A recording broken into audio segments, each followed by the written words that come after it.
इंदौर के brilliant convention centre में मुख्यमंत्री डॉक्टर मोहन यादव, प्रदेश अध्यक्ष वी.डी. शर्मा और रेल मंत्री अश्विनी वैष्णव द्वारा वीडियो कॉन्फ्रेंसिंग के जरिए पत्रकारों को संबोधित करते हुए बताया कि 1800 करोड़ की ये योजना वर्षों से लंबित पड़ी थी, जिसको हमने शुरू करके एक का प्रयास किया है। तो वहीं आज डबल इंजन की सरकार मोदी सरकार ने मध्य प्रदेश सरकार और यहाँ की जनता के लिए यह सौगात दी है। तो वहीं यह लाइन शुरू होने से प्रदेश में कई क्षेत्र से जो रेल से वंचित थे, जैसे धार, बुरहानपुर जैसे क्षेत्र जो वर्षों से रेल लाइन से नहीं जुड़े थे, अब मनमाड़ रेलवे लाइन जोड़ने से महाराष्ट्र के क्षेत्र में जैसे नासिक और अन्य क्षेत्रों में प्याज का व्यापार और कमर्शियल क्षेत्र में कॉरपोरेट जगत के कंटेनर यहाँ से आवाज जावक में के रेल कनेक्टिविटी से जुड़ जाएगी। तो वहीं यहाँ से आवक जावक रेल कनेक्टिविटी से जुड़ जाएगी तो मध्य प्रदेश के कई क्षेत्र, धार, बड़वानी और उसी क्षेत्र को जोड़ने वाले कई इलाकों को फायदा मिलेगा। तो वहीं दरअसल मनमाड़ रेलवे लाइन बरसों से लंबित पड़ी हुई थी।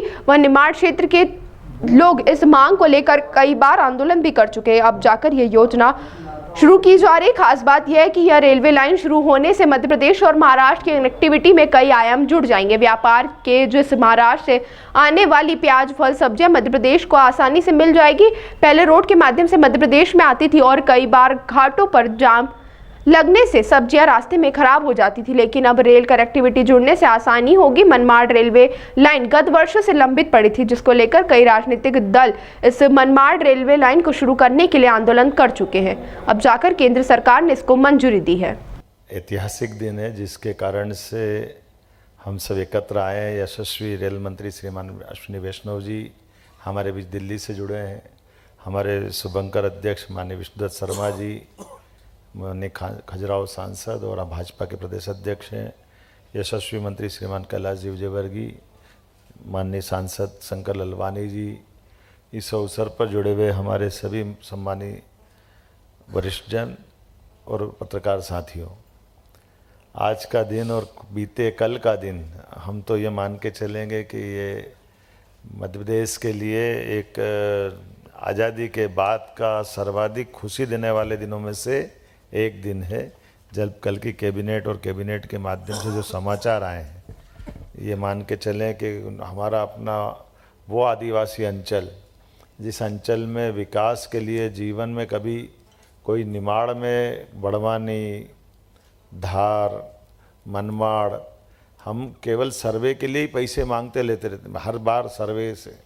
और मैं कई मामलों में पत्रकार साथियों को भी धन्यवाद दूंगा कि आप ये इशू को बनाते रहते थे और ये चलाते रहते थे, लेकिन केवल कागज़ पे चलने वाले सर्वे के बलबूते पर एक बहुत कार्यक्षम एक पूरा क्षेत्र, जिनकी अपनी वहाँ की ऊर्जा, उनकी ताकत, आदिवासी अंचल की अंदर की संभावना बड़े पैमाने पे थी, लेकिन उस पूरे पैमाने पर रेलवे के ट्रैक के अभाव के कारण से कई सालों से, आज़ादी के बाद से एक पलायन का बड़ा क्षेत्र अगर अपने पास था तो ये हमारा ये निमाड़ का अंचल, थोड़ा मालवा का अंचल, धार से लगा हुआ। लेकिन ये जो नई मनमाड़ रेल परियोजना मंजूर जो हुई है इंदौर से मुंबई, इंदौर तो क्या, मैं तो इसको उज्जैन से देखता हूँ, क्योंकि ये उज्जैन से मुंबई तक का रास्ता जोड़ा है। ये त्र्यंबकेश्वर से महाकालेश्वर के बीच का पूरा एक रास्ता है जो अपने 4 ज्योतिर्लिंग तक जोड़ेगा। और एक तरह से ये अभी बदलते दौर में जिस प्रकार का समय बदला है, इस बदले हुए दौर में इस परियोजना का महत्व तो हमारे सबके सामने बोलने से ज़्यादा जब ये हो जाएगा, इसके होने मात्र के करंट से अपने आप एक स्फूर्ति जिस ढंग से जगी है, वो हम सबको एक अलग दौर में ले जा रही है। ताज़ा खबरों के लिए सब्सक्राइब करें JSR टाइम्स और साथ ही नोटिफिकेशन पाने के लिए बेल आइकन को दबाएं।